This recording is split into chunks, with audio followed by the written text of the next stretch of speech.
Boa noite, pessoal. Começamos aqui o nosso evento do Confrontarte dessa quinta-feira. Boa noite a todos que já estão presentes aqui na nossa sala. Vou passar a palavra para a professora Silvana, que vai fazer a condução dos trabalhos hoje, inicialmente. Professora Silvana. Boa noite a todas e todos. Muito obrigada, professora Dani.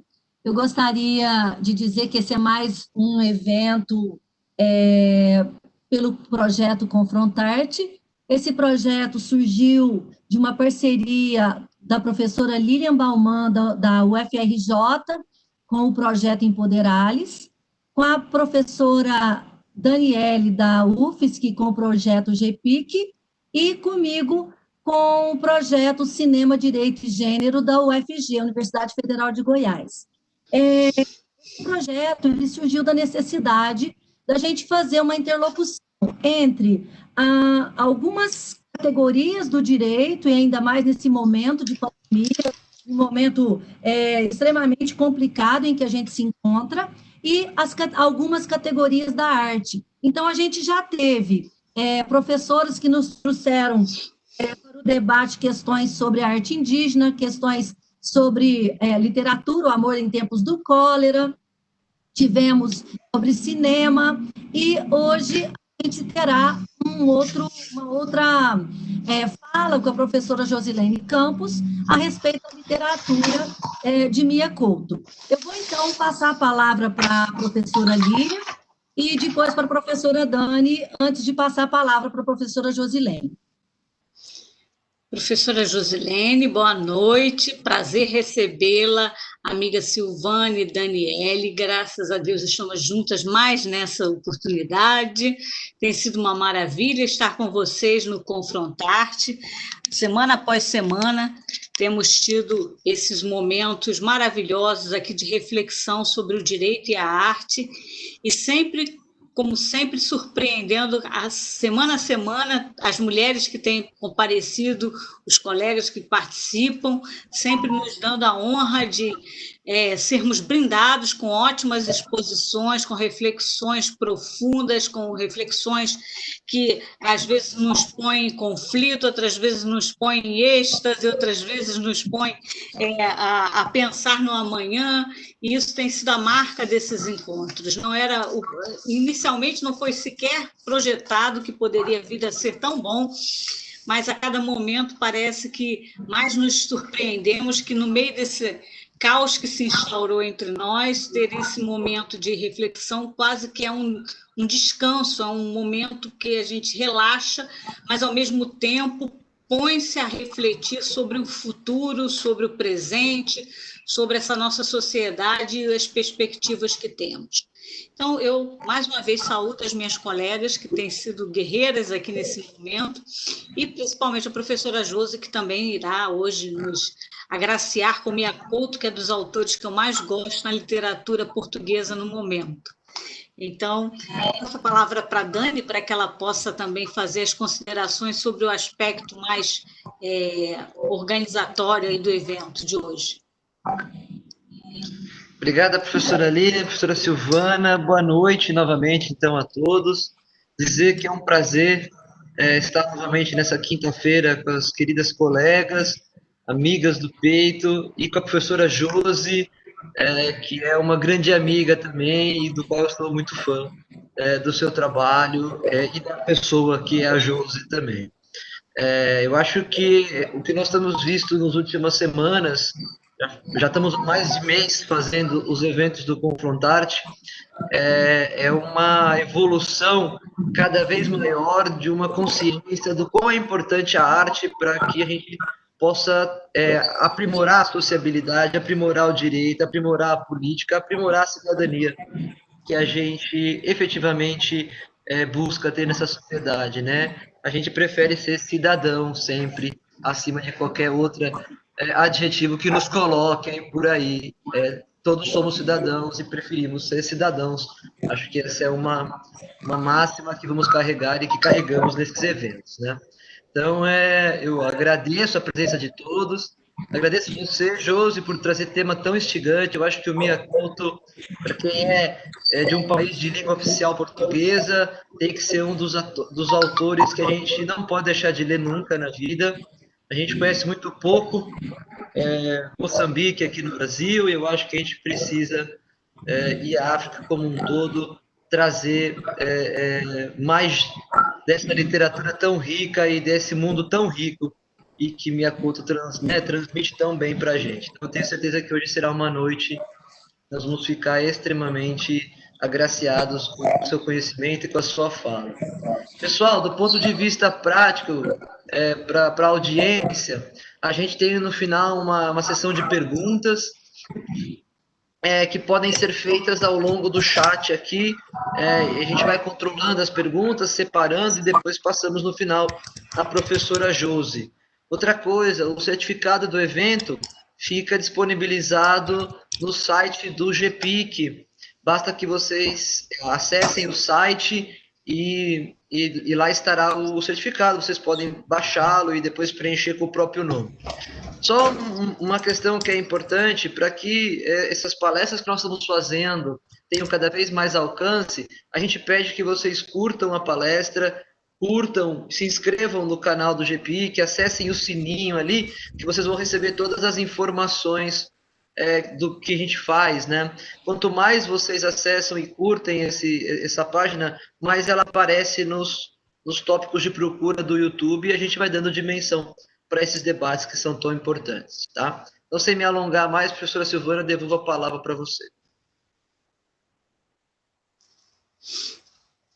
Bom, eu gostaria de dizer da minha alegria, do meu contentamento de ter a professora Josi Silva Campos aqui no Confrontarte. A academia, ela sempre nos presenteia com algumas pessoas, e eu devo reconhecer que a professora Josi é um dos presentes que a academia me deu. Ela foi apresentada a mim pela professora A, e eu sou muito grata por ter a conhecido, e, assim, trazê-la para esse projeto, eu tenho certeza que nos trará enriquecimentos absurdos, além de ter, nesse momento, a possibilidade de estar entre amigos. Então, professora Josi, muitíssimo obrigada por estar aqui e falar para a gente, enquanto nossa querida amiga. E eu gostaria de falar um pouco do currículo da professora.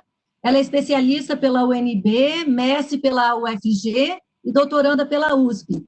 A professora Josilene, ela é professora da Universidade Estadual de Goiás e trabalha com a história de Moçambique e movimento de libertação da África. Então, professora Josi, eu te passo a palavra para que você possa fazer uso dela. Muito obrigada mais uma vez por ter aceito o nosso convite. Que alegria estar aqui hoje. Boa noite a todas. Boa noite, professora Lilian, Dani, Silvana querida. Eu me sinto, de fato, entre amigos, né? Esse momento que eu tenho vontade de aglomerar com todo mundo, né? Mas eu acho que é o máximo que a gente consegue fazer nas atuais circunstâncias. Agradeço muito o convite, estou muito orgulhosa de estar aqui e vou tentar conversar um pouco sobre o Miyakoto, e a professora Dani vai me ajudar também. Antes, eu gostaria de falar sobre qual que foi a minha intenção na escolha do Miyakoto, por que eu escolhi exatamente esse livro, que é o Varanda do Frangipane. E depois eu vou passar por uma apresentação de slides, que a professora Dani vai me ajudar, e vou intercalando um pouco com algumas leituras pontuais. Eu fiquei muito preocupado, compartilhei inclusive com a professora Silvana a respeito da minha preocupação em tentar ser o mais claro possível, porque eu viajo um pouco nas ideias de África, de Miyakoto, e eu tentei organizar e estruturar a minha proposta, mas eu gostaria que, caso houvesse alguma dúvida, escrever no chat, como a Dani já conversou, e a gente pode retomar o raciocínio aqui. A primeira coisa que eu queria falar é que hoje, né, 9 de julho de 2020, mais de 68 mil pessoas já morreram em decorrência da Covid-19 só aqui no Brasil. Isso, claro, de acordo com os dados disponíveis oficiais. Essa chegada da pandemia aqui no Brasil, ela veio acompanhada de uma série de declarações, posicionamentos de políticos, figuras públicas, blogueiras fitness, né? Que tem aí nos deixado, eu vou usar aqui tomar de empréstimo o livro do José Murilo de Carvalho, bestializados. Entretanto, esse tipo de comportamento, esse tipo de pensamento, ele não é fruto do acaso, ele é fruto de uma sociedade que, inclusive a professora Riva, já há 2 encontros atrás, falou sobre isso, que é a banalidade, a sociedade que está sendo fundada pela banalidade do mal e por uma estrutura de comportamento perverso. Todas essas posturas e posicionamentos em relação à Covid, ela incide de maneira direta ou indireta um fator muito importante, que o maior número percentual de pessoas que morrem em decorrência da doença são pessoas acima de 60 anos. Então, o desprezo pela vida que a gente tem acompanhado, ela tem um crivo geracional. E junto com esse crivo geracional, a gente tem elementos de classe e raça que vão aprofundando a escolha de quem vive e de quem morre. Os velhos nessa sociedade, eles não têm lugar. Os velhos na sociedade ocidental não têm lugar.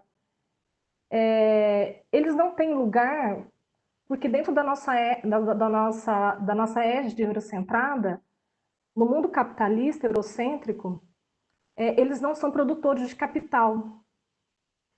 E eles não geram lucros. Então, portanto, eles estão dentro da categoria daqueles corpos que podem ser desprezados. Eles são, muitas vezes, nomeados como o peso do Estado, que infla a Seguridade Social, o sistema de saúde. É isso que a gente ouve o tempo todo. Não só nesse momento de Covid-19, a gente tem ouvido isso desde as reformas que a gente tem acompanhado ele. Ou seja, perder a função de mão de obra geradora de capital faz com que esses velhos se tornem dispensáveis. Dentro dessa racionalidade eurocentrada e narcisista, esses velhos não são vistos como fontes de conhecimento, ou saberes, ou experiências. Portanto, não há nada que precise ser preservado, são corpos descartáveis. Eu estou iniciando essa conversa de hoje refletindo um pouco sobre a nossa atual situação, atual momento social e a crise moral escancarada gerada por esse momento da pandemia, para indicar onde que estão os meus pés e de onde vai partir o meu olhar para a leitura da Varanda do Frangipane. O meu interesse é que entendesse essa obra orientada pela realidade dolorosa que me cerca, que cerca todos nós, ela pode nos mostrar os sentidos e significados da morte e dos lugares sociais ocupados pelo velho. E que se ela pode nos ajudar a produzir algum tipo de sentido a partir de uma outra realidade. Tomando como empréstimo aqui uma obra do Mia Couto, eu queria falar que a minha proposta hoje aqui é um momento de pensatempos, que é um convite para pensarmos juntos, refletirmos juntos sobre essa temática. A morte, os velhos e o lugar da sociedade, e o lugar que eles ocupam na nossa sociedade. E foi com esse intuito que eu convoquei a literatura africana, e aqui eu falo convocar no sentido estrito do termo mesmo, daquele que pede ajuda para acompanhar e que ela possa nos permitir pensar outros caminhos, outras possibilidades e, acima de tudo, outras potencialidades. E aí eu vou pedir ajuda para a professora Dani, que ela vai me ajudar com os slides, eu vou comentando algumas coisas, vou fazer algumas leituras pontuais que eu entendo que talvez seja importante para entender. E, Dani, você pode me ajudar, por favor? Posso, vou compartilhar aqui, professora Josi. Aí você só me diz, por favor, passa. Eu vou estar com o microfone desligado, mas passarei. Tá, Pronto, dá um delayzinho, mas já tá vendo? tá, tô vendo aqui.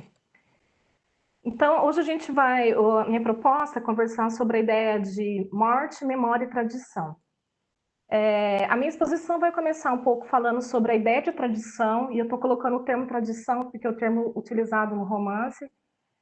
Qual que é a ideia de tradição que o Miyakoto está trabalhando, como que essa tradição está diretamente ligada à ideia de memória, e qual é o papel dos velhos nesse sistema. A gente vai ver que a ideia de tradição é um sistema de organização social. E esses velhos, a memória, e como essa memória está fundada em aspectos da oralidade. E aí tentar entender esse conjunto de significados a partir do elemento morte. Essa é a ideia hoje. Pode passar, Dani.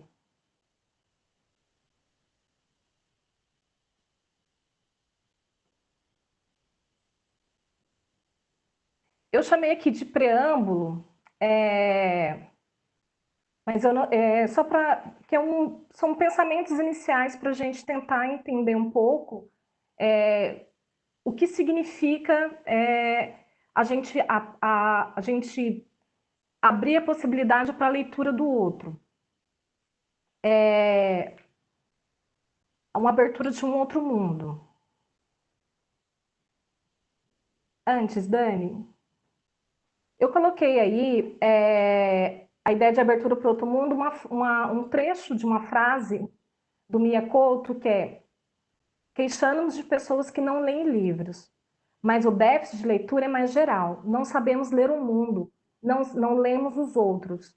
E eu queria partir dessa ideia do Miyakoto, que ele está trazendo no Quebrar Armadilhas, justamente para que antes da gente mergulhar nesse mundo do Miyakoto, nesse mundo das literaturas africanas, em que ele explora tão bem as tradições, a oralidade, o que significa ler o outro.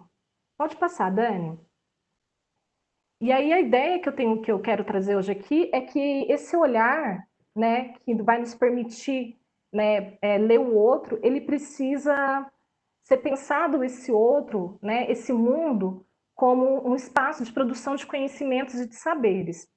Por que é importante a gente entender esse outro mundo, esse outro olhar, a partir de um lugar de conhecimento? Porque a gente precisa se afastar das posturas que eu estou chamando de predatórias, que conectam saberes, estruturas sociais, culturas, dentro da ótica do exotismo. Então, isso é muito importante, porque é muito frequente quando a gente vai pensar em literaturas, em expressões culturais, em música, formas de viver, formas de morrer, como se organiza, a gente sempre pensar a partir dessa perspectiva do exotismo. Só que tem um problema quando a gente pensa a partir do exotismo. A gente empobrece o outro e empobrece nós mesmos, porque a gente não consegue fazer conexões. E nesse mundo que a gente tem vivido, onde se faz tão urgente a produção de novos sentidos e novas formas de conhecimento, de produção de conhecimento, ou como alguns gostam de falar, um outro olhar, um outro mundo, né? Essa postura é essencial. Ela é importante porque a gente precisa saber de onde nós estamos, quem somos nós e de que forma foi forjado o nosso olhar. E é importante compreender que a nossa constituição como sujeito, ele é orientado por uma racionalidade eurocentrada. E é essa racionalidade eurocentrada que ela cria sistemas dicotômicos de oposições paradigmáticas. Né? Essa é uma ideia do historiador, do filósofo Mudimbe. O que significa dizer que, se a gente não entender que o nosso olhar é um olhar viciado para o outro, se a gente não compreender que o nosso olhar é um olhar condicionado pelo outro, e esse outro é essa estrutura da episteme europeia, eurocentrada, a gente não consegue ver o outro a partir dos conhecimentos, dos saberes que ele pode nos oferecer. Então, a gente tem visto muito nas ciências humanas, ciências sociais, a ideia de criação de uma nova episteme. Para a gente criar uma nova episteme, a gente tem que saber de que episteme que nós somos formados e quais são os problemas que isso gera. Eu estou fazendo essa espécie de preâmbulo porque eu quero afastar a Couto seja entendida a partir do exotismo ou de práticas culturais diferenciadas, estranhas. Eu quero que a gente entenda que ele está apresentando para a gente um sistema de conhecimento. Então, para isso, para a gente treinar os nossos olhares, a gente precisa saber de onde que eu vou usar o título do livro da Mary Pratt, que ela chama de Olhos do Império. Nós enxergamos pelos olhos do Império. Significa dizer que nós somos constituídos a partir de uma lente de conhecimento fundada na modernidade e que condiciona o nosso olhar. Eu vou apontar rapidamente 5 aspectos que nos fazem ver o outro mundo a partir da visão do exótico, do diferente, do estranho, do selvagem, do inculto, né? Primeira coisa, a modernidade ela vai criar uma ideia de consciência planetária. Essa consciência planetária ela vai ser estruturada a partir dos conhecimentos da história natural, que ela cria uma taxonomia. Então, a história natural é um sistema de classificação. Você classifica borboletas, você classifica insetos, você classifica mamíferos. Esse sistema vai ser utilizado para classificar seres humanos, né? Esse sistema de classificação de seres humanos, ela vai criar uma estrutura, que é uma estrutura organizada, que ele vai emergir esse sistema dicotômico que eu estava tratando anteriormente. Então, a gente vai ter, nós somos fundadas de uma racionalidade que temos de um lado tradicional, do outro lado moderno, de um lado escrito, do outro lado o oral, de um lado civilizado, do outro lado selvagem. Essa estrutura de organização, que ela vem, né, ela é apropriada da história natural, ela vai ser incorporada numa produção intelectual e filosófica. Kant, Hegel, os humanistas, os iluministas, eles vão criar bases políticas e filosóficas a partir desse olhar dicotômico. Se a gente pega tanto Hegel é muito famosa as passagens de Hegel, que ele vai fazer uma estrutura de comparação, né, de sociedades. Essa estrutura de comparação de sociedades, que vai fundar o sujeito moderno, ela sempre vai colocar o africano, né, como o selvagem. Eu vou ler rapidamente aqui, só para a gente entender como que isso é operado. O europeu. Esse aqui é um sistema de classificação de Linné. Europeu, claro, sanguíneo, musculoso, cabelo louro, castanho, ondulado, olhos azuis, delicado, perspicaz, inventivo, coberto por vestes justas, governados por lei. O africano, negro, fleumático, relaxado, cabelos negros, crespos, pele acetinada, nariz achatado, lábios túmidos, engenhoso, indolente, negligente, unta-se com gordura, governado pelo capricho. Essa estrutura criada dentro da modernidade, nós somos herdeiros dela. As nossas lentes são forjadas a partir dessa estrutura de conhecimento. Se a gente pega Hegel vai dizer: os africanos não têm escrita, portanto não têm história. Você destitui os outros sujeitos da sua história, da sua humanidade, da sua cultura, porque você precisa criar o sujeito do Ocidente, você precisa criar o europeu. E a forma de criação do eu europeu é a partir de uma criação de uma identidade que o Mbembe vai chamar de alteridade radical. Aquilo que eu sou é aquilo que eu não quero ser do outro. Eu sou aquilo que o outro não é. Eu sou civilizado, o outro é selvagem. Eu sou governado por leis, o outro é governado por costumes, né? Então, a gente tem uma consciência planetária, né? A gente tem a taxonomia das sociedades, a gente tem operando uma produção intelectual filosófica, humanista e iluminista. A gente tem a égide do capitalismo, né? Uma estrutura econômica que transforma o sujeito em objeto. você destitui ele da humanidade e ele passa a ser uma mercadoria, né?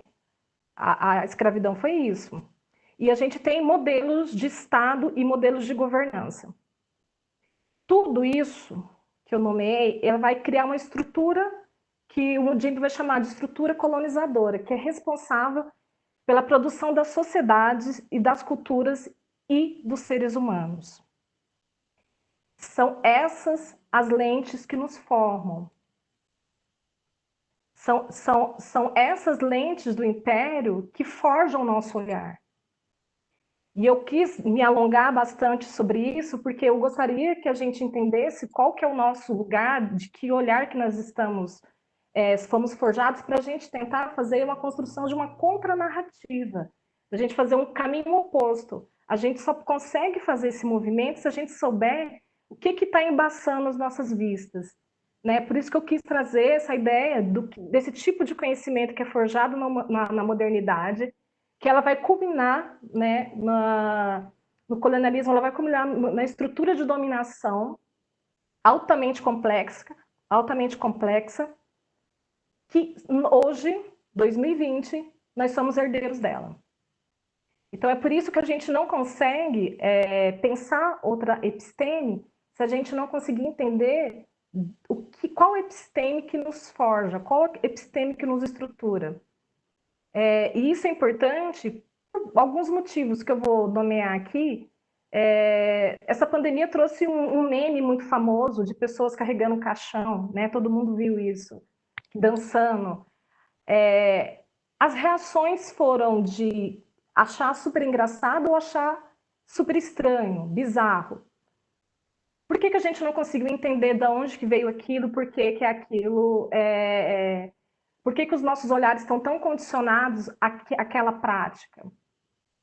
Né? Por que a nossa avaliação sempre é uma avaliação pejorativa, seja pelo escárnio, ou seja pelo nojo, ou seja pela indignação, pela revolta? Porque a gente tem os olhos embaçados, as nossas lentes estão embaçadas. Né? Nós olhamos para outras estruturas sociais a partir dos olhos do império. Esse é o grande problema. Por que quando uma semana mais ou menos, 10 dias, a Eliane Brum publicou um artigo sobre as mulheres Yanomami que não sabiam onde estavam os filhos, né? As mulheres do povo Yanomami, na verdade do povo Sonoma, que não sabem onde estão os filhos. Os Yanomamis não enterram seus mortos, eles cremam. E a dificuldade da gente entender, né, em meio a essa pandemia, onde as violências são operadas a partir do protocolo de saúde, né, e que as pessoas não conseguem compreender, olhar para a cultura do outro, para a estrutura de pensamento e de conhecimento de saberes do outro, a partir de um olhar que não seja o olhar do selvagem. Né? Então, é muito importante a gente mergulhar nesse mundo do Miyakoto, sabendo que nós temos os olhos do império. Então, a gente precisa fazer esse movimento de desembaçar os nossos olhos, desembaçar as nossas lentes, para a gente conseguir caminhar de uma maneira diferenciada, que não seja aquilo que eu estou chamando de conhecimento predatório, né? De entender que o outro pode nos oferecer também uma estrutura de conhecimento e de saberes. Pode passar, professora Dani.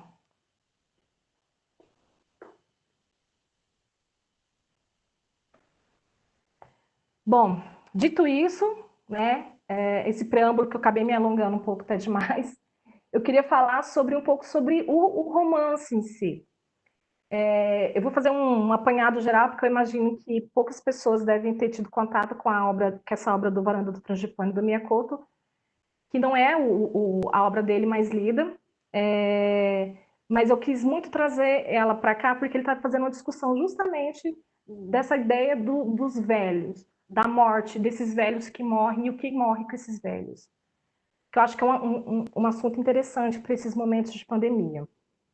Bom, basicamente, eu chamei de estrada porque eu não estou apresentando aqui um enredo, então eu chamei estrada. É por onde a história vai nos levar.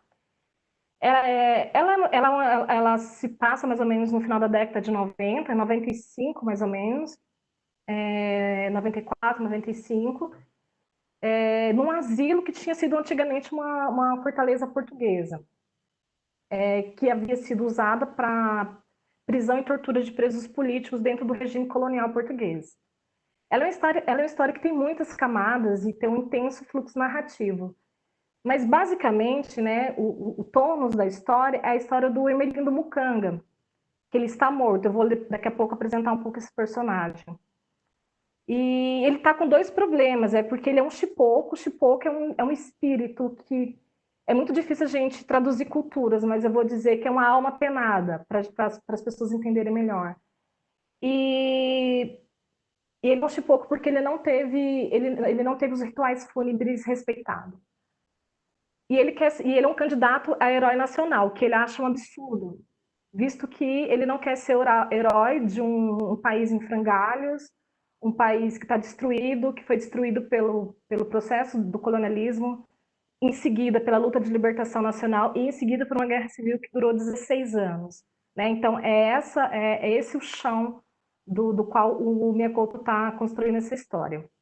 Ele está muito contrariado com toda essa situação e pede ajuda para um animal sagrado que chama Ravalakuma, que é um animal cultuado. De fato, ele é um animal cultuado em algumas sociedades moçambicanas, que ele é onisciente, é um mensageiro dos deuses. E esse animal, o Ravalokuma, vai dar ideia para ele que o fato, como ele não teve um culto, ele no rito fúnebre, ele deveria se incorporar no corpo de um inspetor que chama Zidane, para ele poder reviver e remorrer. Quem já leu Miyakoto sabe que ele trabalha muito com essa ideia. Para ele reviver e remorrer. Com isso, conseguir ter ritos fúnebres que tirem ele do estado de chipoco, que é esse... Estou dizendo uma penada, mas vocês vão ver que não é bem assim. Para ser um ancestral que possa ser cultuado. Então, como o animal ele é onisciente, ele sabe que o Isidinho vai morrer. Ele está vindo para o asilo justamente para investigar a morte do diretor do asilo, que é o Vasco Excelêncio. E a gente vai ver que a narrativa toda do Miyakoto vai trafegar nessa sindicância que o Isidinho vai tentar entender quem matou o Vasco. E vai ficar uma situação muito difícil para ele, porque todos os velhos vão dizer que foi ele.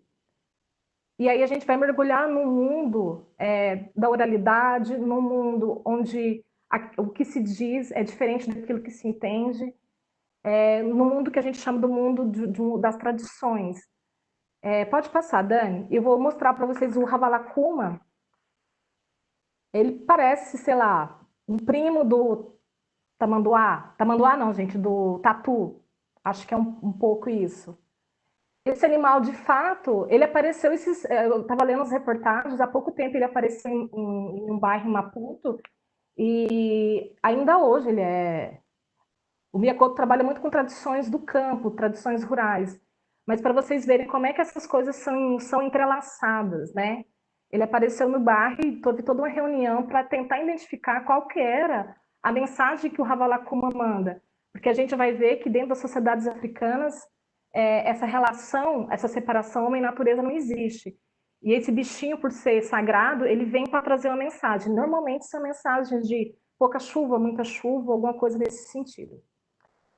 Eu vou ler rapidamente um pedacinho sobre o Hermelindo Mucanga por dois motivos. Para a gente entender esse mundo que o Miyakoto está construindo e para a gente entender o que eu estou dizendo dessa noção de que os mortos não morrem, de que não há separação entre homem e natureza.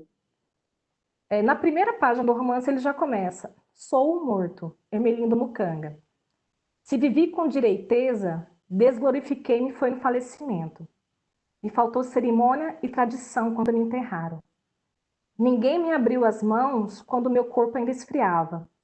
Transitei-me com os punhos fechados, chamando maldição sobre os viventes. E ainda mais, não virar o meu rosto para encarar os montes no Colovumba. Nós, os mucangas, temos obrigações para com antigamente. Nossos mortos olham o lugar onde a primeira mulher saltou à lua, arredondada de ventre e alma. Não foi só o devido funeral que me faltou. Os desleixos foram mais longe. Como eu não tivesse outros bens, me sepultaram com a minha serra e um martelo. Não deviam ter feito. Nunca se deixa entrar em uma tumba nenhum metal. Os ferros demoram mais a apodrecer que os ossos do falecido. E ainda pior, coisa que brilha é chamariz de maldição. Com tais utensílios me arrisco a ser um desses defuntos, estragadores do mundo. Como não me apropriar o funeral, fiquei em estado de chipouco, essas almas que vagueiam de paradeiro em disparadeiro. Sem ter sido cerimoniado, acabei um morto desencontrado da morte. Não ascenderei nunca ao estado de chiquembo, que são os defuntos definitivos, com direito a serem chamados pelos vivos. Sou desses mortos, a quem não cortaram o cordão desumbilical. Faço parte daqueles que não são lembrados. Então, esse é o Hermelino Mucanga. É ele que é dos olhos dele que a gente vai percorrer toda a história. E eu quis ler esse pedacinho também, porque talvez a gente consiga entender um pouco melhor aquele meme que ficou tão famoso. A pessoa que morreu, ela está sendo homenageada. As pessoas que, quando... Bom, falar de tradição africana é um absurdo, mas existem algumas nuances que a gente vê, especialmente em sociedades rurais. O morto, ele precisa ser homenageado. O morto, ele precisa ser festejado, especialmente quando ele é um idoso. Ele é homenageado e festejado porque não há um rompimento. Ele passa para uma estrutura de ancestralidade. Então, não existe um corte entre eu que estou vivo e as outras pessoas que estão mortas. É por isso que as pessoas festejam. Você precisa festejar. Dani, você pode passar?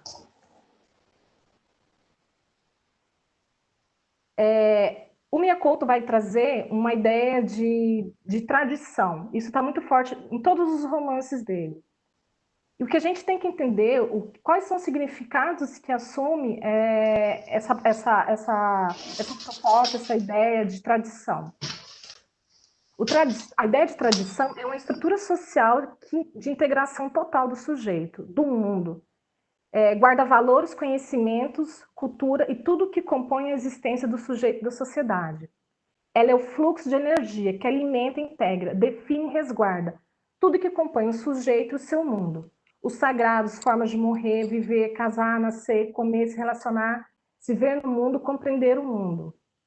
Como é uma circularidade ritual, não há dissociação entre o homem e o meio que ele vive. Não há homem e natureza. O homem é a natureza e ele interage com todas as forças. Nesse sentido, a ideia de tradição que a gente é colocada é uma ideia em que o homem, né, a estrutura do sujeito, ele é absolutamente interligado com tudo aquilo que o circula, porque tudo tem vida. Os animais, tudo tem vida e tudo tem aquilo que eu vou chamar de alma, mas é a força que faz a circularidade, é a força vital que gera, que eles vão falar que eles geram o mundo, né? Então a tradição ela vai resguardar saberes, conhecimentos, e como é uma prática ritual, portanto, ela precisa ser assegurada e ser praticada para pôr a sociedade em equilíbrio. Então, a tradição, como você não tem essa dissociação, não existe o Ravalakuma e eu, não existe a árvore e eu, o rio e eu, a chuva e eu, os deuses e eu. É tudo um sistema de circularidade coordenado, entrelaçado por uma série de forças. E esse sistema, eles precisam ser sustentados por aqueles que estão aqui. Por isso, a prática da ritualização. Quando o Hermelino Mucanga fala que ele é um morto, né, que não teve os rituais, algo falhou. E quando você tem um sistema de circularidade, quando algo falha, isso gera um problema para a sociedade. Falta de chuva, animais que morrem, mulheres que não conseguem ter seus filhos, né? Então, a tradição, ela resguarda, a ideia da tradição é a ideia de resguardar um mundo, saberes. Pode passar, Dani, por favor?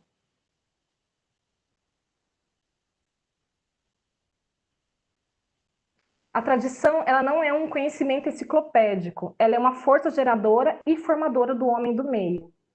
Ela que garante o equilíbrio e as estabilidades das sociedades.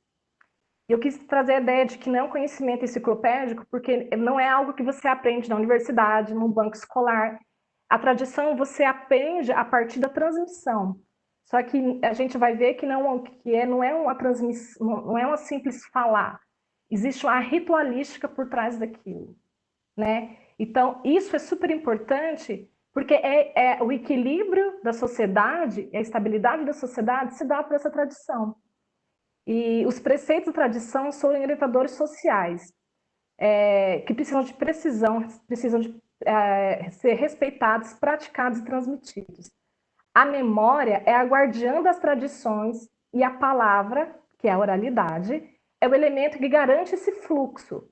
Por isso, os velhos são fundamentais nesse sistema, porque os velhos são os guardiões da tradição. Porque os velhos são aqueles que são encarregados de repassar os saberes, de repassar os conhecimentos e de guardar os segredos. Observem vocês que eu estou falando de uma outra estrutura social, muito diferente do que a gente vive. É uma outra forma de conhecimento, de se entender o sujeito e de entender o sujeito no mundo. Por isso é tão importante os velhos, por isso que quando os velhos morrem, eles precisam ser homenageados, porque eles vão integrar esse sistema, né? E quando eles integram esse sistema, eles vão ser a força, né, que me ancora na Terra. Eu recorro a eles, né? Pode passar, Dani. E o Miyakoto vai construir muito bem essa ideia da tradição e os conflitos que essa ideia de tradição vai colocando. O inspetor que está ali para julgar o assassinato do diretor do asilo, ele é formado em Portugal, passou muitos anos em Portugal, mas ele é de um analfabetismo impressionante. E que uma outra coisa que eu só quero abrir um parênteses, porque existe uma diferença entre analfabeto em sociedades que não têm tradição da escrita, a gente fala que são sociedades de predominância oral, que é diferente de alfabeto ou analfabeto. A gente faz esse crivo de ser alfabetizado, analfabetizado, nós estamos igual o Hegel, pensando que sociedades que não têm escrita não têm história, portanto não têm cultura, não estão na roda da humanidade. E o Miyakoto vai falar, olha, veja bem, né, ele vai tratar desse inspetor como um analfabeto que estudou na Europa, um analfabeto ilustrado que estudou na Europa, porque ele é incapaz de entender, de ouvir e de compreender aquilo que os velhos estão falando, porque ele é forjado dentro de uma outra estrutura, né? A estrutura de conhecimento em que ele forja o pensamento dele por ter ficado tanto tempo na Europa, frequentado as universidades, as escolas, e, portanto, absorvido, né, aquilo que eu tinha chamado no início, né, dos olhos do império, apesar de ser um moçambicano, apesar de ser um moçambicano negro, ele está com as lentes do império. E o fato desse inspetor estar com as lentes do império, ele não permite que ele entenda e nem veja os velhos. Num dos diálogos, a enfermeira do asilo diz para esse inspetor, eles estão a dizer coisas importantíssimas, você que não fala a língua deles. E o inspetor responde, não falo? Se nós falamos sempre em português, né? Os velhos não estão falando em português. Ele acha que a língua, ele está confundindo língua com linguagem. Né? Os velhos não estão falando em português, os velhos estão falando da tradição, eles estão falando do rito, eles estão falando do ritual, eles estão falando do sagrado. Só que ele não consegue perceber isso. E a única pessoa que entende a frustração do inspetor é um português, um velho português que mora no asilo também. Ele fala, olha, para eles você é um branco, um de fora, um que não merece confianças. Ser branco não é um assunto que valha de raça. né? A ideia, né, construída do branco, o branco é aquele que está construído sobre a égide da modernidade, né? Sobre a racionalidade kantiana, né? Não tem a ver com cor, branco, preto, né? Tem a ver com aquilo que está estruturando o seu pensamento. Pode passar, Dani.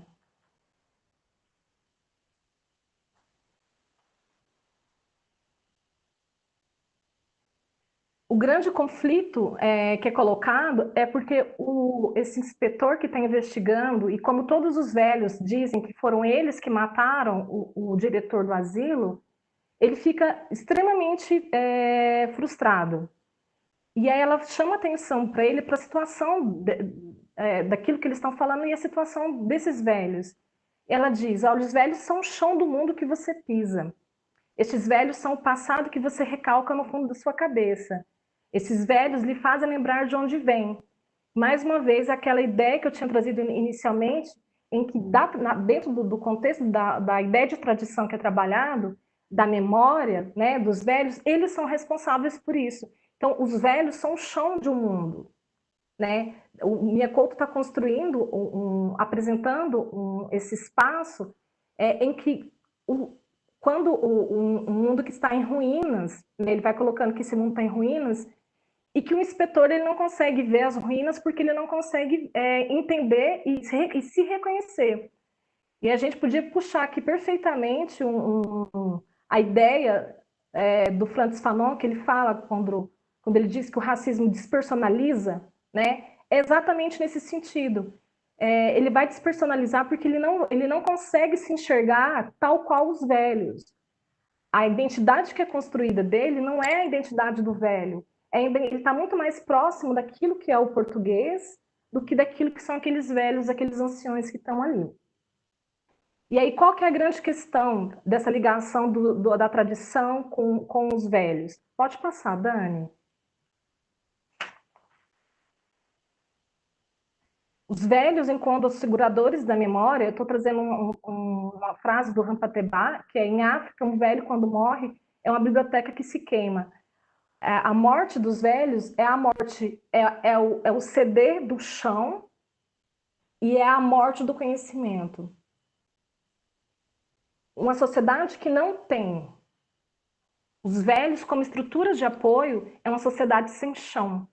É uma sociedade onde você não consegue, é uma sociedade de apagamento daquilo que você é. Né? É uma sociedade de recalque. Né? Essa é a reflexão que o Miyakoto está fazendo, né? Porque o asilo ele é entendido como um microcosmo de Moçambique, mas ele poderia passar por qualquer outro lugar do mundo. Né? Ele podia passar aqui no Brasil. Né? Esse microcosmo ele está falando dessa sociedade insular em que há um conjunto de tensões entre formas de conhecimento totalmente diferenciadas, como nós aqui com os nossos grupos indígenas, e essa tensão ela é mediada por formas de resistência. Né? A presença dos velhos, né? E a insistência dos velhos em conversar com o inspetor a partir do seu olhar de mundo é uma forma de resistência. Pode passar, Dani.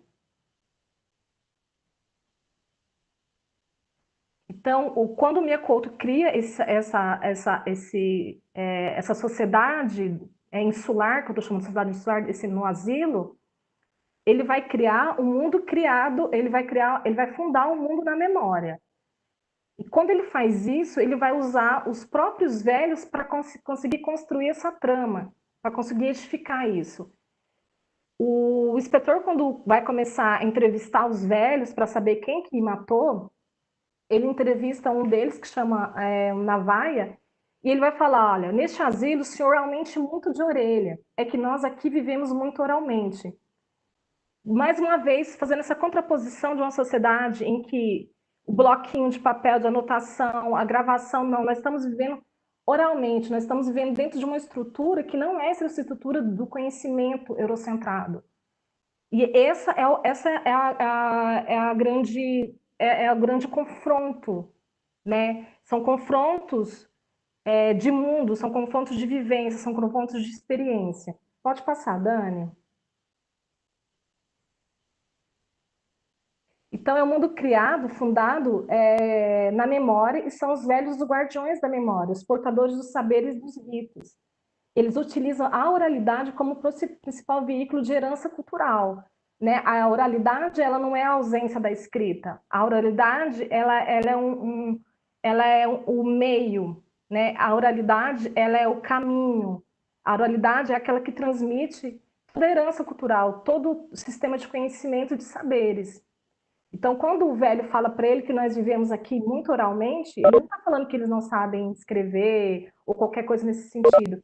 Ele está falando que aqui nós temos uma herança cultural que precisa ser entendida.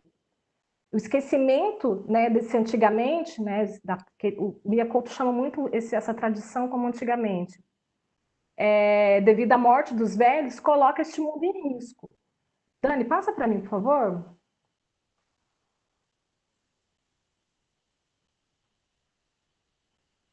E essa ideia do risco é tratada num diálogo que a enfermeira Marta Gimo vai estabelecer com o inspetor. Ela vai dizer, olha para esses velhos, inspetor, eles estão morrendo.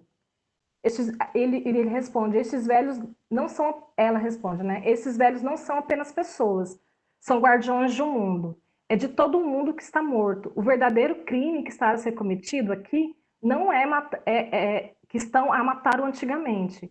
Estes velhos estão morrendo dentro de nós.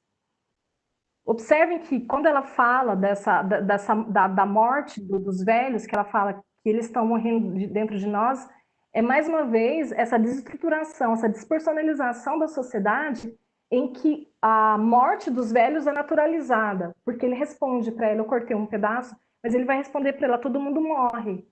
Mas ela não está falando de pessoas, ela está falando de estruturas de conhecimento, que é um pouco que a gente vai falar agora, puxando para a ideia de morte. Como que isso é muito palpável, como que isso é construído dentro dessa narrativa a partir da ideia de morte. Pode passar, Dani. Existem dois tipos de morte dentro do romance. A gente tem a morte de um sistema de conhecimento, né, a denúncia da morte do sistema de conhecimento, que é essa estrutura da tradição, da memória, da oralidade, dos conhecimentos, ou aquilo que o Mia Couto recorrentemente trata nos romances dele, que é o antigamente. Então, é uma denúncia dessa morte, né? E a gente tem a denúncia de um outro, só que a gente também tem um outro tipo de morte que é colocada, que é a que eu apresentei logo no início da nossa fala, que é a ideia da morte e a relação da morte com o sagrado. Pode passar, Dani.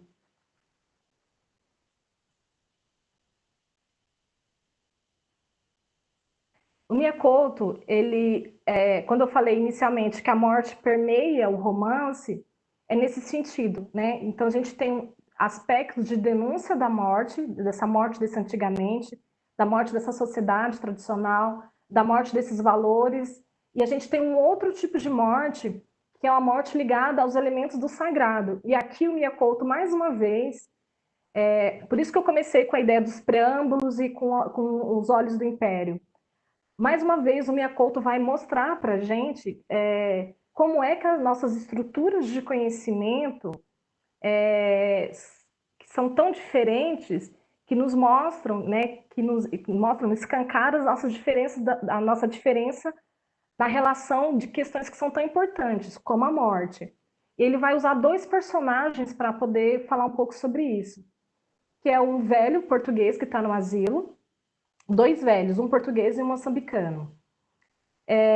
O velho, ele chama Nonhoço, ele está muito preocupado com esse velho português que chama Domingos Mourão, porque ele vai morrer no asilo, em Moçambique, longe da terra dele e, portanto, longe dos deuses dele. Isso tornaria ele um morto sem sossego, né? Ele faria dele uma espécie de chipoco.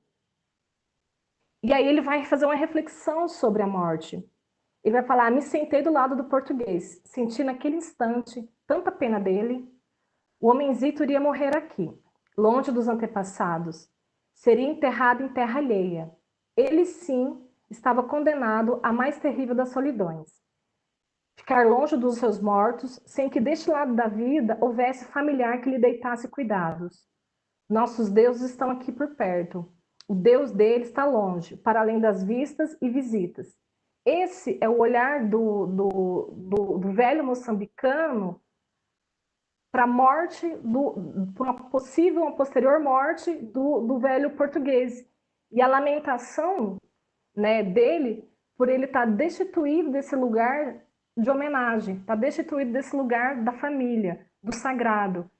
Portanto, ele não consegue ser um ancestral, ele não consegue fazer a ligação, ele não consegue manter a ligação dele com a família, ele não consegue ajudar para o equilíbrio, porque dentro dessa ideia de sagrado, o sagrado ele tende ao equilíbrio, né? Então, toda vez que tem uma cheia ou falta chuva, faltou chuva, eu vou recorrer aos meus deuses e vou recorrer à minha família, porque a minha machamba é roça, a minha roça, eu preciso de água para os animais. Observem vocês que toda a estrutura ela vai tender ao equilíbrio, né? Quando existe esse fator de desequilíbrio nas sociedades, é porque existiu um problema na ritualística, um problema na tradição, né? Dentro dessa estrutura de tradição existiu um problema da ritualística. E o fato desse português, a partir do olhar do moçambicano, o fato desse português ser enterrado numa terra que não é dele, e a terra é muito importante para essa sociedade, porque a terra é a ligação, é a raiz, isso faz dele uma alma sem lugar. Passa para mim, Dani. E aí a gente tem uma outra contrapartida, que é como que o próprio português se sente em relação à ideia de morte. Por sua vez, o velho português se sente aliviado por estar longe da terra. Assim, ele não presencia o envelhecimento e a morte das pessoas, de suas famílias e de seus amigos. O velho português, Domingos Mourão, vai dizer: eu aqui estou longe da morte. Os que morrem desaparecem tão longe. É como se fossem estrelas que tombam. Cai sem nenhum ruído, sem se saber nem onde nem quando. E é fantástico quando ele fala cai sem nenhum ruído, porque os velórios africanos têm muitos ruídos, né? Os velórios africanos, especialmente de velhos, né? Eles são dançantes, eles são cantantes, eles homenageiam. E é por isso que eu estava tentando apresentar no início como que a gente tem um olhar diferente. Esse olhar do português é o nosso olhar da morte, né? Esse olhar do português é o nosso olhar da morte. É uma morte sem ruído. As mortes que a gente está presenciando aqui, em meio a essa pandemia, são mortes sem ruído, são silenciadas. Porque são mortes de velhos. Né? Não só porque são uma morte de velhos, porque nós não temos lugar social para a morte. E quando eu falo que a gente não tem lugar social, não significa dizer que não há sofrimentos e que não há problemas nesse nosso morrer. Não é isso. Muito pelo contrário. Especialmente nessa situação que a gente está, dentro do Ocidente, se a gente não tem essa ligação direta com a morte, né, os nossos mortos morrem, eles não se tornam ancestrais, né? Eles não nos ajudam a equilibrar o mundo, eles não dão sentido nem significado para o nosso mundo, eles morrem. Só que a morte, por isso que eu estou dizendo que ela não tem lugar na sociedade, só que ela, ao mesmo tempo, ela é um importante rito familiar, porque ela reitera, reforça elos de parentesco, né? E toda vez que você tem a reunião dentro de um contexto de velório, você revive esse sentimento de pertença. E esse sentimento de pertença é uma espécie de fio invisível que liga você e partilha você com a memória da sua família. Por isso que contam-se tantos causos em velório. Velório é um lugar de contar causos, porque é o momento de você tecer esse fio invisível da partilha e da ligação. Então, nós temos o nosso ritual de morte. O que nós não temos é o lugar social para a morte, e nem para o morto. Porque nós encerramos a presença desses indivíduos quando a gente enterra eles. Eu não estou falando que é a partir de uma perspectiva religiosa, porque eu queria também, esqueci de falar anteriormente, quando eu falo da ideia de sagrado, Não é uma perspectiva do sagrado em termos dogmáticos religiosos, não. O sagrado somos todos nós, dentro da perspectiva da tradição, o sagrado é aquilo onde pulsa a vida. Então, eu sou sagrado, a árvore é sagrado, a lua é sagrada, o rio é sagrado. Né? Quando eu estava falando do sistema de circularidade, da força que pulsa, é porque tudo que é sagrado tem a força da pulsão da vida. Pode passar, Dani. Para encerrar, eu queria, já caminhando para o encerramento, essa leitura do Miyakoto e essas reflexões sobre, né, essa ideia de tradição, por que elas são importantes, o que elas significam, como ela constitui um povo, como ela constitui uma sociedade, de compreender por que esses velhos são tão importantes e quais são os efeitos sociais da morte dos velhos. Eu acho que a gente tem esse romance me colocou em uma pergunta, e que é uma pergunta que eu gostaria de compartilhar. A Marta Gima, ela vai falar que os velhos são o chão do mundo que pisamos.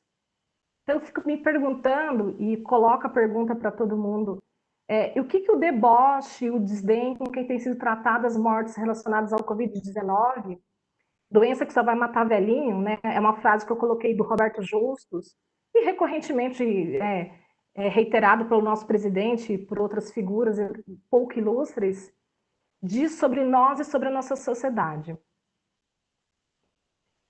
Nós estamos diante de um chão, vou usar aqui o nome do livro do Chinua Achebe, nós estamos diante de um mundo que desaba, um mundo que se despedaça, né? Pode passar, não, pode.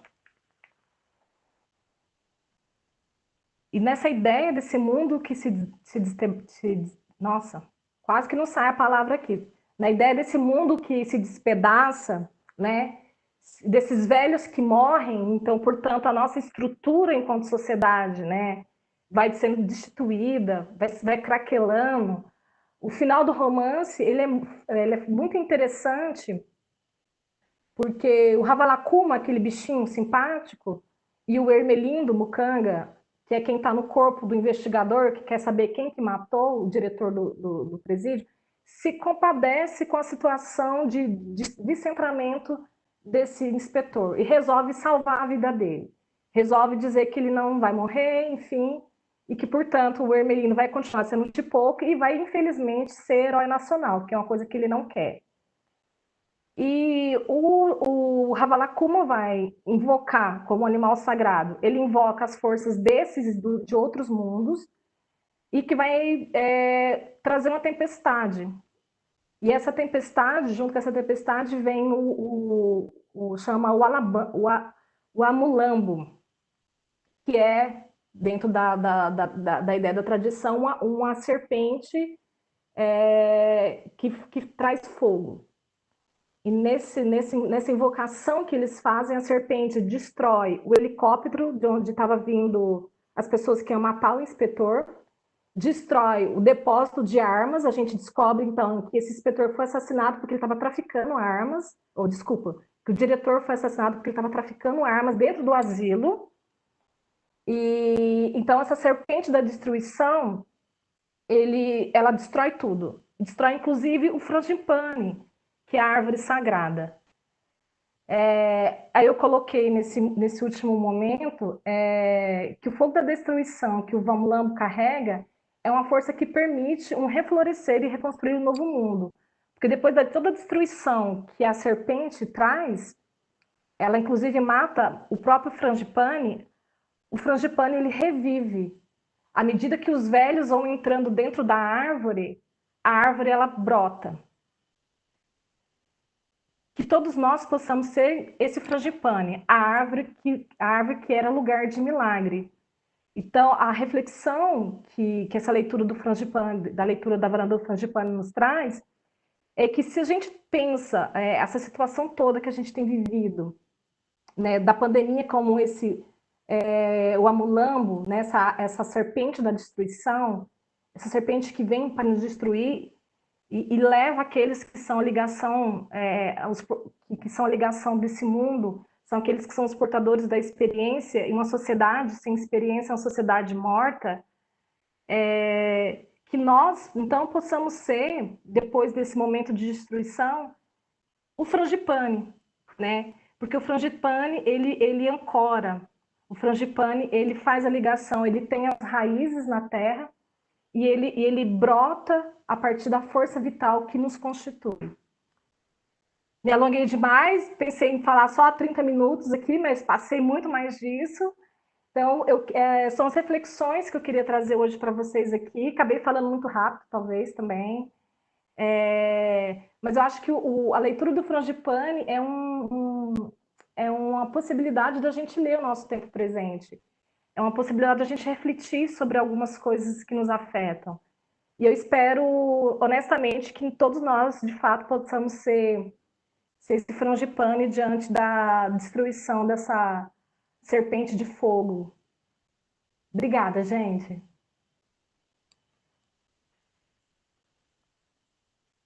Obrigada, professora Josi, pela sua fala. Realmente, eu fiquei muito impactada e fiquei pensando na situação do Brasil, a situação das pessoas idosas no Brasil. E quando você coloca morte de sistema de conhecimento e morte em relação ao sagrado, eu fiquei muito preocupada em relação a essa sociedade do desempenho, onde ela não valoriza absolutamente nada que vem do idoso, nada que vem daquilo que se chama de sagrado, nesse caso, né? E aí eu fiquei pensando, como que isso gera uma série de lutos? Então, a morte contínua, é uma sequência de mortes.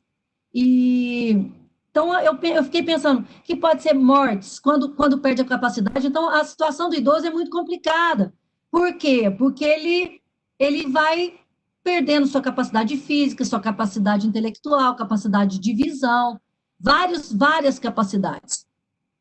Ao mesmo tempo em que a sociedade do desempenho, que é colocada no lugar da disciplinar, segundo o Bill Churran, ela vem e coloca esse idoso no lugar do ninguém, do nada, porque ele não produz.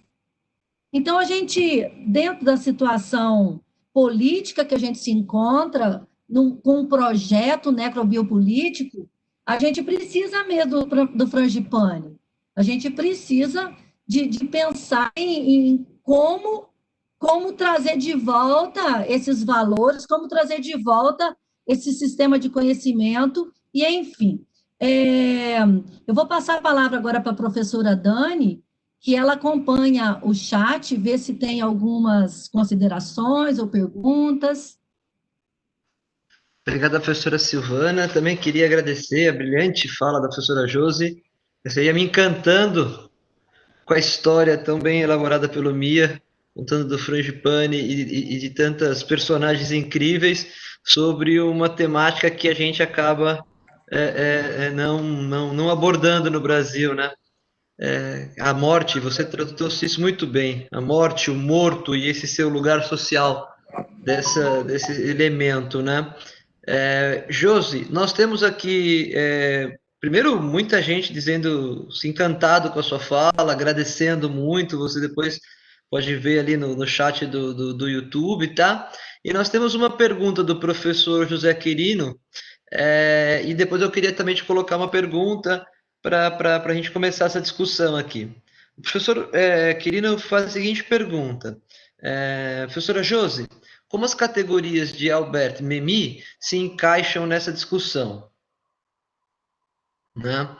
E eu queria te fazer uma pergunta, que eu não sei se é bem uma pergunta, Josi, mas é uma coisa interessante que ao você citar na sua última fala, ali no finalzinho, o posicionamento do Roberto Justus, né? É interessante perceber que as pessoas que mais, de alguma forma, se colocaram pelo desmerecimento, pela desconsideração da morte, do perigo da morte frente a essa pandemia, eram pessoas que nitidamente estavam dentro dos grupos de riscos e podiam ser consideradas idosos, né? Você veja, o Justus está com mais de 60 anos, quase 70. Bolsonaro tem mais de 60 anos, está com 65 para 66. Júnior Durski, que é aquele do Madeiro, está quase chegando lá, está com 58, está quase perto. Quando você falou a tua fala lá no início, como o inspetor não se, era português e não se identificava com o velho, né? Qual é o peso desses nossos líderes também não se entenderem a si mesmo uma categoria de pessoas que todos nós seremos e que tendo uma compreensão alargada do que todo esse mal pode fazer, né? Qual é o custo dessa identidade que me parece cada vez mais uma identidade que automaticamente está associada à fraqueza, à limitação. É a história do uso da máscara que demonstra a minha fragilidade, mas também a história de eu me identificar como esse idoso, demonstrar também a minha fragilidade, a minha não virilidade, a minha não possibilidade de até opinar frente ao próprio discurso que eu defendo. Porque se eu defendo que o idoso não deve ficar em casa, fazer uma quarentena vertical e ser isolado, porque é ele que vai morrer, eu então teria que ficar em casa, por favor, fique em casa, Bolsonaro, fique em casa, Roberto Justus, não deem entrevista, não saiam, não falem, porque vocês se enquadram nessa categoria, né? É óbvio, eu sei que não é disso que trata efetivamente a história do Mia Couto, está tratando muito mais de uma percepção cultural dessas duas realidades, principalmente da África colonizada pelo português e pela metrópole portuguesa, né? Mas eu achei muito interessante na sua fala essa dimensão e queria, se você pudesse fazer uma análise sobre como esses homens velhos são os que mais desrespeitam, mas ao mesmo tempo falam que são os velhos que vão morrer, como essa retórica esse é paradoxal e só constrói cenários cada vez mais de desrespeito e de desigualdade no Brasil, né? A professora Lilian tinha caído, não sei se a professora Lilian quer fazer uma pergunta, eu vou fechar meu microfone e abrir o dela. Professora Lilian, fique à vontade. Está me ouvindo agora? Vocês me ouvem? Oi, Lilian, te ouvimos bem. Perdão. Eu estou com a internet hoje um bocadinho instável. Peço desculpas aí por essas idas e vindas. Josi, gostei muito da tua apresentação, com certeza é muito oportuno ouvir sobre essas questões que transcendem essa episteme tradicional do nosso Ocidente, que nos traz uma perspectiva que a gente não está muito habituado, mas que é tão necessário para a gente ver o que não conhece, né, e o quanto o mundo tem tantas oportunidades de saberes que nós desconhecemos e que às vezes hierarquizamos incorretamente. Então, Josi, eu queria te colocar o seguinte, dentro dessa proposta, desse trabalho do Mia Couto, você que conhece um pouco mais as histórias africanas e de África, de Moçambique, de modo mais particular, eu te pergunto, o que você vê na obra aí do Mia Couto que seria mais contra-hegemônico, que vem numa leitura de romper com esses paradigmas que a gente tem tradicionalmente aqui no Ocidente? Era um pouco isso. E obrigada por poder te ouvir, foi tão rico. Professora Josi, se você quiser responder, eu vou só ler aqui um último comentário da Marjorie Madruga, que ela diz: no Brasil, a perda do chão memorial e duplo, velhos e indígenas estão morrendo. O idoso deve ser invisibilizado porque é memória e também futuro corporal, símbolo da nossa finitude. Só um comentário que talvez você possa também fazer a tua fala. Obrigada, professora. Se quiser responder, fique à vontade. Obrigada pelas colocações. Vamos ver se eu consigo, gente. Espera aí. Essa ideia do velho como chão, né, que o Mia Couto está trazendo no romance, porque o tempo todo isso é reiterado, né? A nossa sociedade não enxerga assim, né? A sociedade ocidental, como a sociedade da produção, e aí vem um paradoxo, eu acho que eu vou emendar uma coisa para responder a Dani em seguida, né? Essas pessoas que você está citando, Bolsonaro, o Roberto Justus, né? Eles não se encaixam nessa categoria, porque aquilo que eu tinha falado anteriormente, existe um crivo social muito, é, é, muito marcante aí, né? O velho é aquele que onera o Estado, né? O velho é aquele que é o improdutivo para a perspectiva do capital. O velho é aquele que recebe o benefício do Estado, de um salário mínimo, né? É aquele que lota a fila do SUS que provoca gastos para o Estado. O velho é que traz problema para os asilos públicos, despende dinheiro, né? Porque essa é muito... esse é um projeto, gente, né? Não é por acaso. Existe um projeto sendo encaminhado, assim, a passos largos, né? É um projeto de sociedade, é um projeto político, né? Ele vem responder essa elite, né? A Marilena Chaui a nossa elite é uma elite fascista e ela não se enxerga nesse patamar da possível vítima, né? Ela não se enxerga porque ela compõe a estrutura de poder que ela é tão segura que ela acha que ela é inalcançável, inclusive, para a morte. De uma perversidade, de uma arrogância, né? Eles não acham que eles que a pandemia chega neles. E chegar, eles sabem que aquele que move o capital, sabe que possivelmente não vai estar entre os 68 mil mortos, né? A gente sabe disso. A gente viu, né, um exemplo clássico de um empresário no Pará, onde as pessoas estavam morrendo, porque na fila da UTI, ele aluga uma UTI particular que cobra mais de 8 mil reais por dia. Né? Existe um crivo social aí e um crivo racial. Né? Os velhos que estão morrendo, eles estão...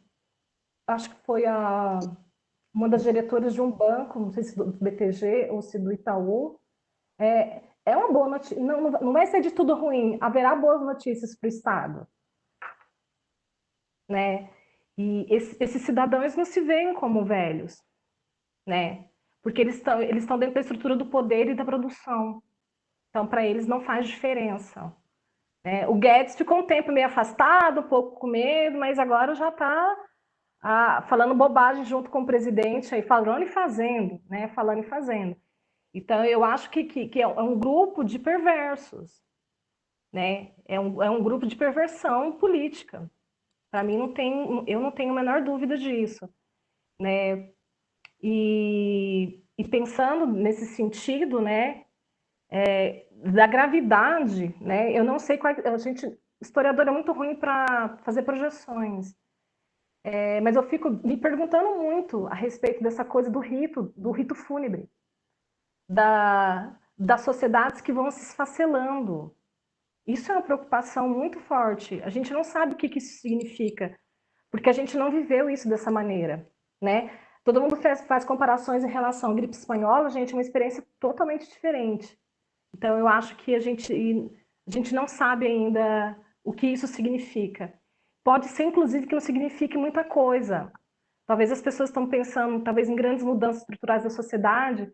Eu acho que eu não sou tão esperançosa assim. Eu acho que eu estou junto com Yuval Harari, que ele está dizendo, olha, nós vamos continuar querendo ser Deus do mesmo jeito.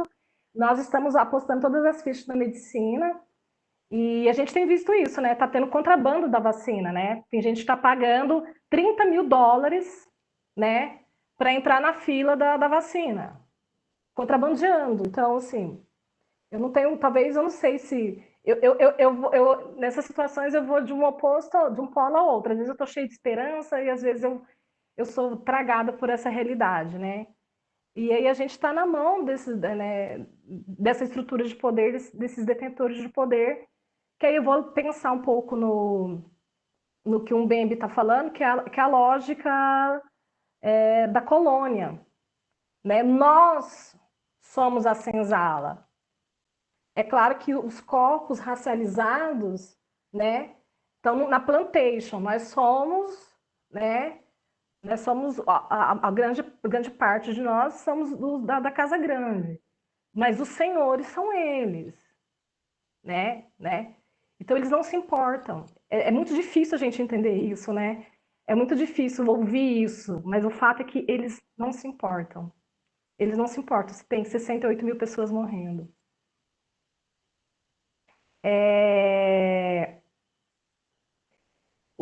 A pergunta é sobre o Memmi, sobre a ideia que ele trata das categorias do retrato do colonizado, precedido do retrato do colonizador. Eu não sei se é isso ou Posso não. repetir a pergunta?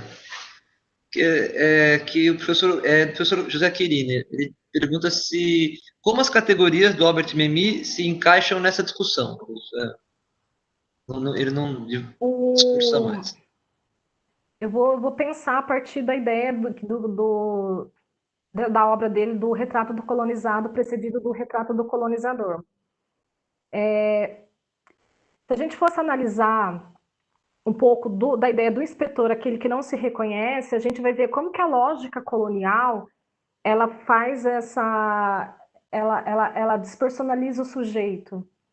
Então, quando você vê nós, vou trazer uma leitura do Brasil, nós, uma sociedade que temos 60% da população, mais de, dados oficiais, claro, população negra, que a gente tem uma profunda referência cultural com as tradições africanas, a gente tem esse processo de despersonalização provocado pela égide colonial.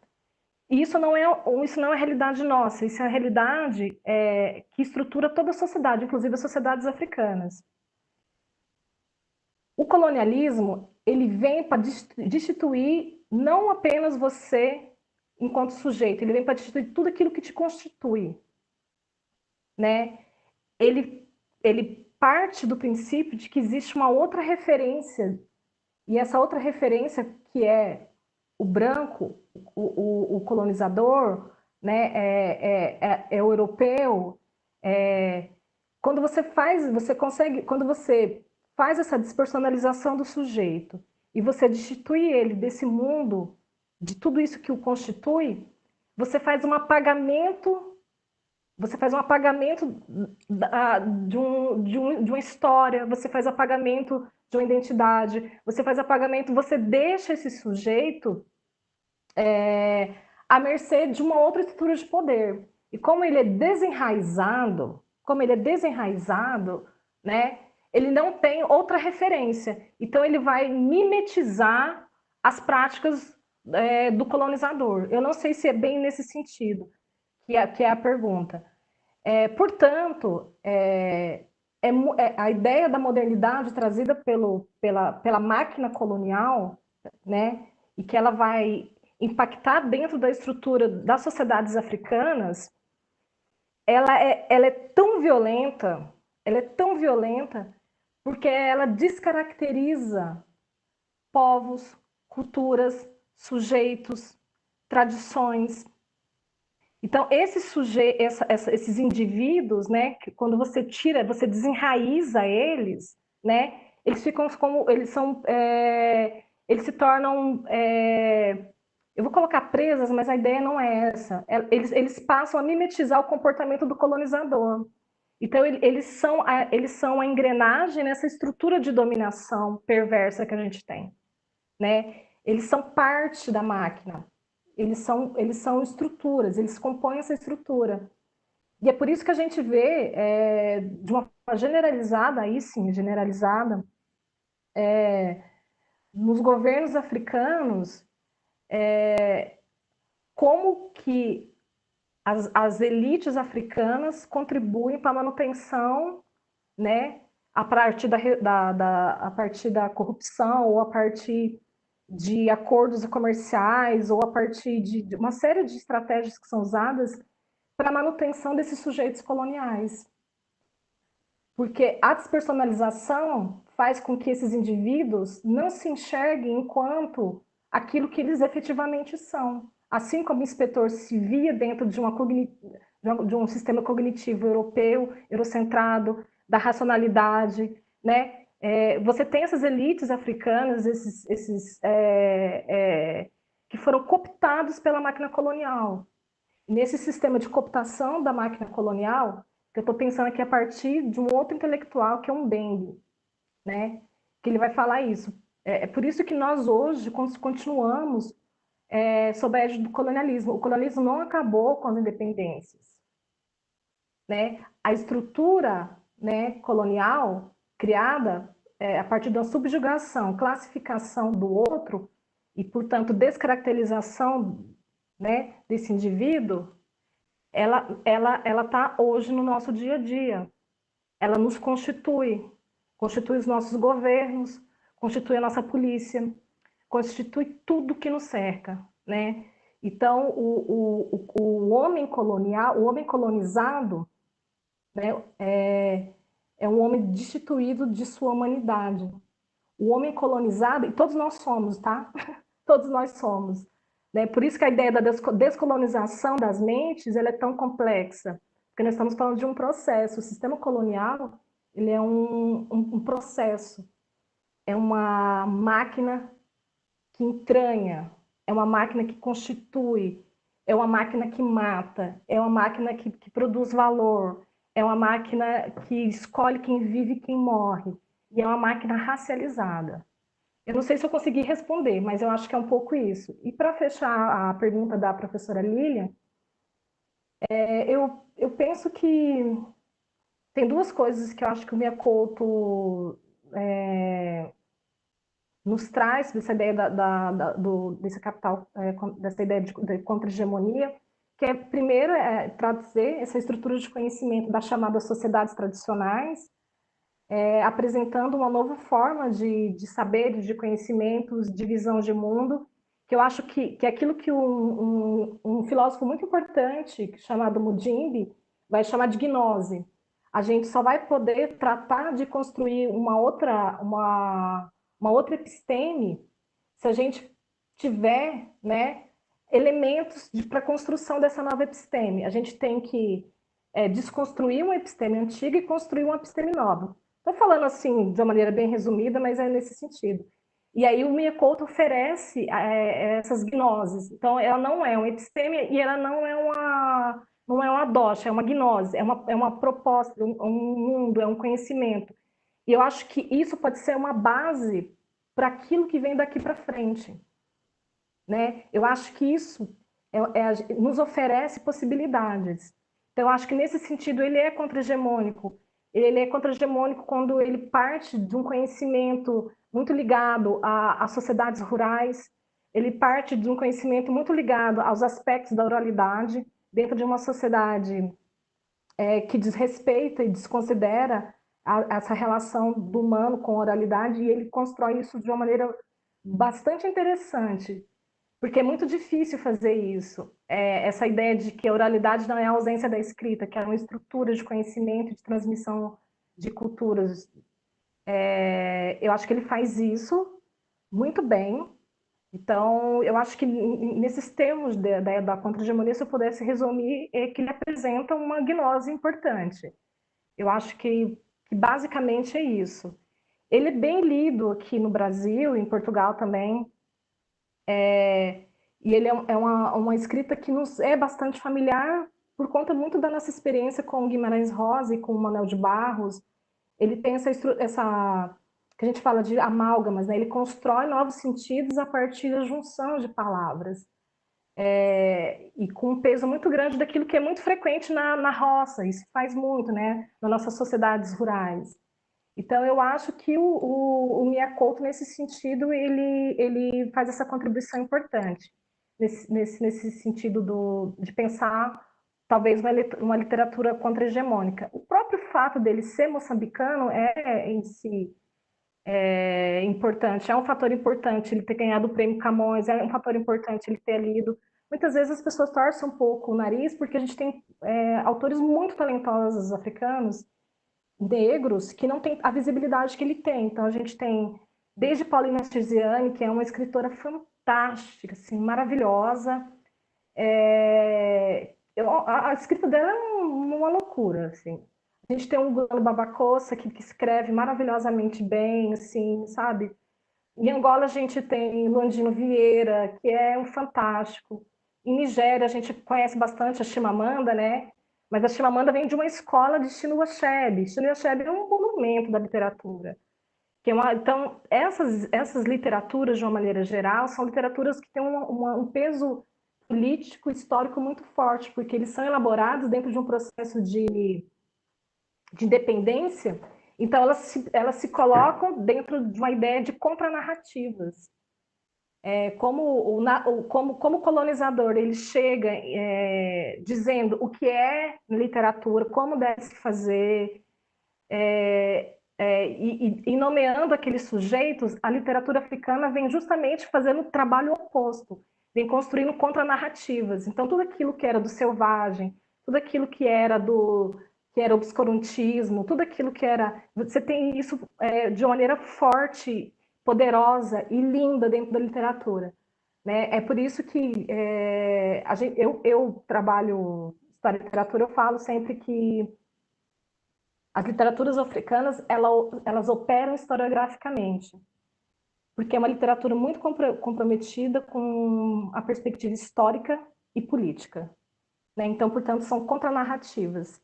Então, são histórias criadas para se contrapor à história do colonizador. Acho que é um pouco isso. Obrigada, professora Josi. A gente tem mais uma pergunta aqui, alguns comentários.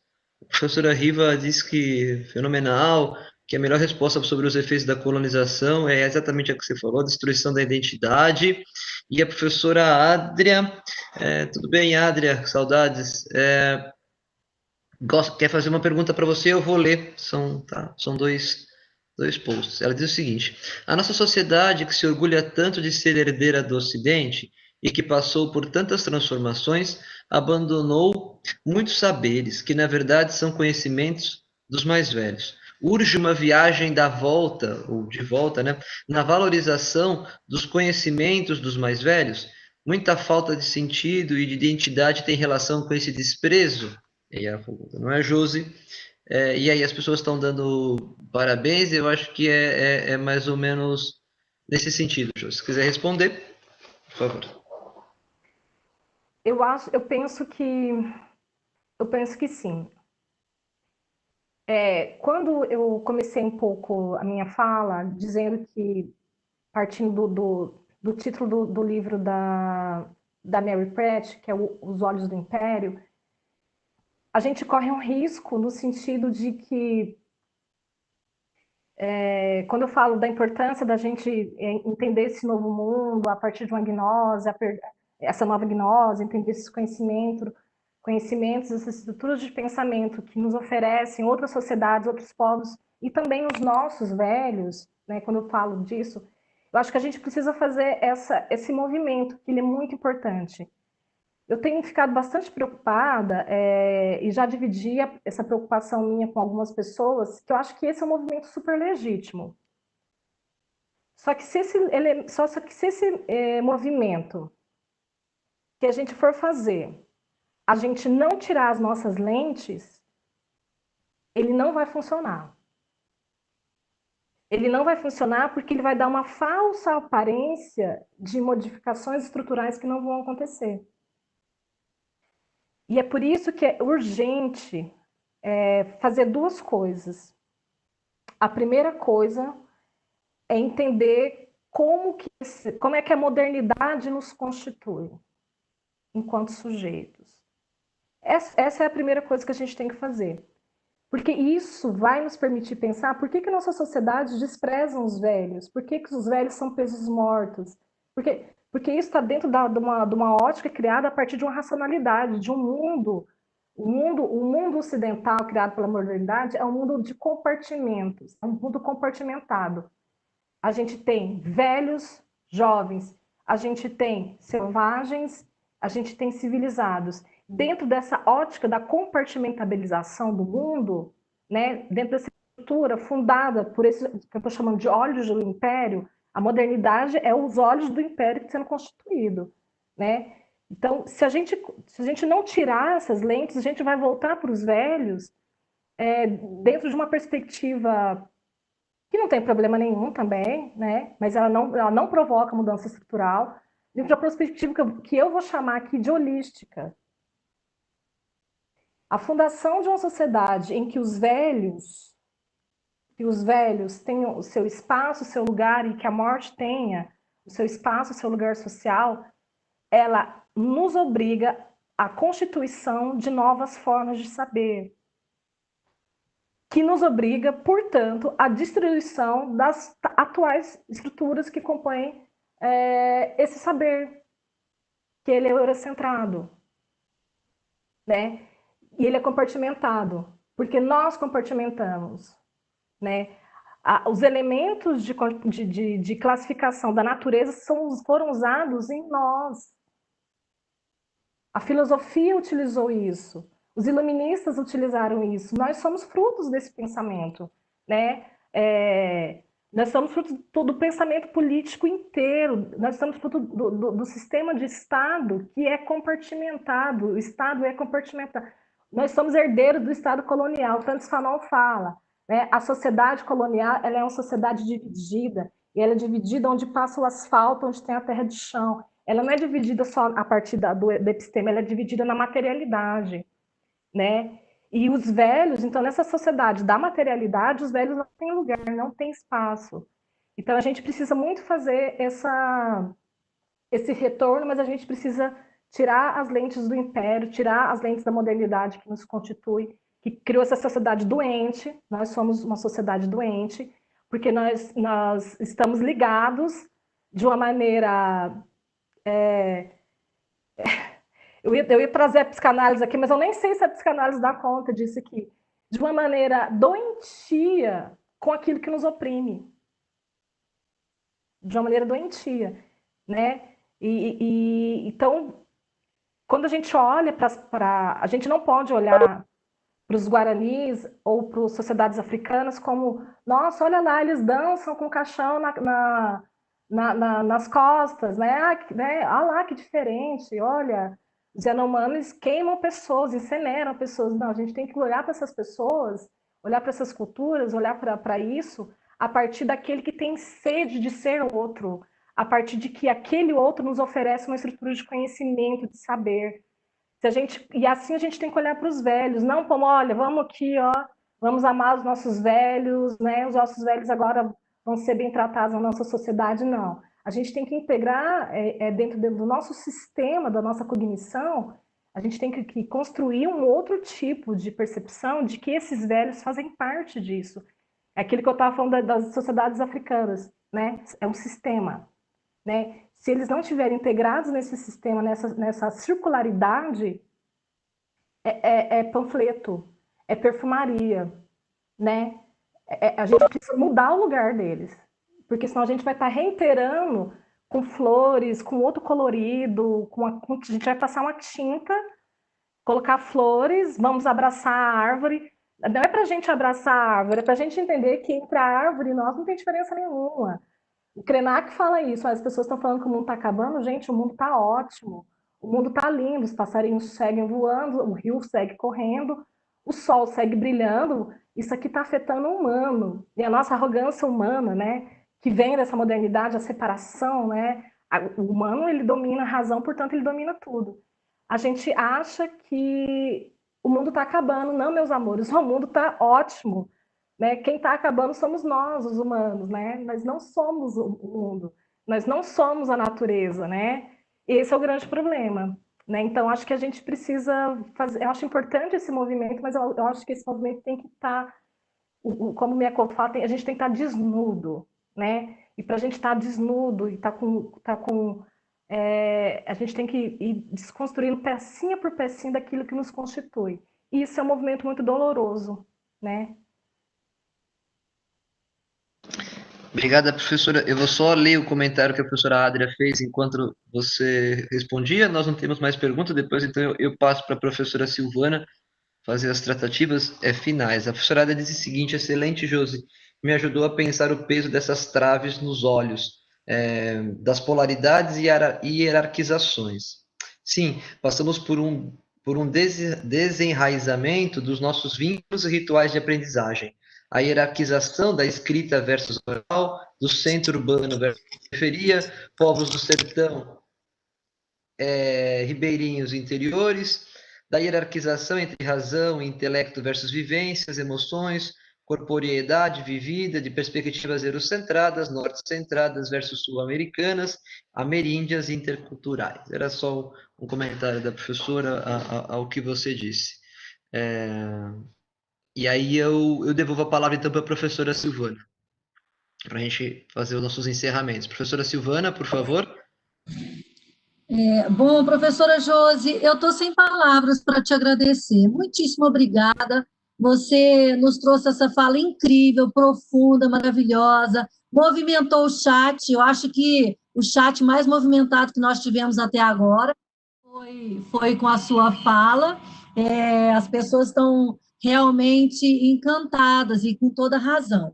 Eu gostaria, então, de agradecê-la. Muitíssimo obrigada novamente. E convidar a todos e todas para o nosso evento da semana que vem. A semana que vem a gente terá a Zira Lima, que é a servidora do Arquivo Nacional do Rio de Janeiro. Ela é do movimento capoeirista há 25 anos. Teremos a Cláudia Vitalino, que é historiadora e pesquisadora, secretária-geral da UNEGRO Nacional e presidente da UNEGRO do Rio de Janeiro, e membro da Comissão de Saúde Mental. E teremos a Carla Lima, advogada, com 27 anos de atuação nas áreas de relações e serviços com o Estado e na defesa e garantia de direitos civis de minorias de raça e de gênero.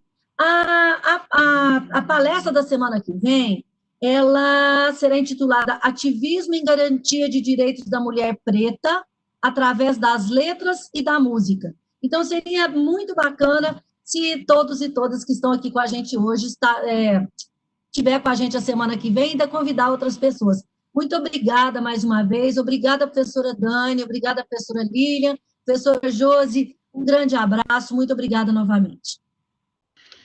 Professora Silvana, só então fazendo um aviso final, o pessoal que está no chat, o link do certificado já está aí no chat, eu já coloquei, é só acessar, baixar o certificado para quem precisa e lá preencher o seu nome. Professora Lilian, eu também rapidamente faço só os meus agradecimentos finais à professora Josi pela excelente fala dessa noite, nos brindou com tanto conteúdo que a gente transbordou mais uma vez nessa quinta-feira. Muito obrigada. Espero que continuem assim as nossas quintas-feiras à noite. E obrigada, querida Silvana e querida Lilian, pela parceria de sempre. Professora Lilian.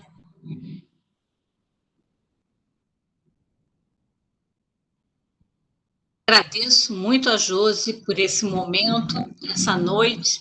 Foi tão agradável te ouvir. Eu que já tinha lido esse livro, agora estou com vontade de voltar lá para ler ele todo de novo, com a sua explicação, porque agora parece que muita coisa que eu não tinha percebido na primeira leitura, agora faz todo sentido e dá vontade de ir lá e entender melhor a obra a partir dessas considerações que você trouxe. Que realmente o que me encanta no Miyakoto é justamente ele trazer para nós a África novamente, né? Trazer esse gosto pelas leituras, pelos sabores, pela vivência, pela cultura. E você trouxe isso tão bem, tão bonito, tão gostosamente, mesmo falando de um tema que parece pesado, que é a questão da morte, mas dentro desse contexto tem um significado mais amplo, né? Tem um significado mais interessante para os nossos meios de compreensão da realidade. Então, gostei muito, Josi, de parabéns. Obrigada, Silvana, obrigada a Dani por mais essa oportunidade de estarmos sempre juntas aqui. Uma boa noite a todos que nos honraram com a sua presença, acompanhando aqui a nossa live, e que para a semana que vem estejamos juntos aí, nessa nova empreitada de ouvir o grupo Panapanas, que vai cantar, que vai expressar, que vai falar das mulheres pretas, da realidade, da dureza, mas também dessa coisa boa da arte, né, de raiz. Então é isso. Obrigada a todas por esse momento. Obrigada, professora Silvana. Obrigada, professora Dani, professora Lilian. Foi Foi um momento de amor aqui, tá, entre amigos. Muita saudade de todos vocês. Espero que a gente possa se aglomerar o mais rápido possível. Obrigada, pessoal, que compareceu também, que teve paciência para ouvir aqui. Talvez, eu acho que eu confundi um pouco, às vezes, a cabeça de alguém, mas eu estou aberta também para a gente continuar esse papo em outro momento. Obrigada, gente. Um grande beijo e fiquem bem, todos vocês. Obrigada, Josi. Obrigada, gente. Boa noite, então.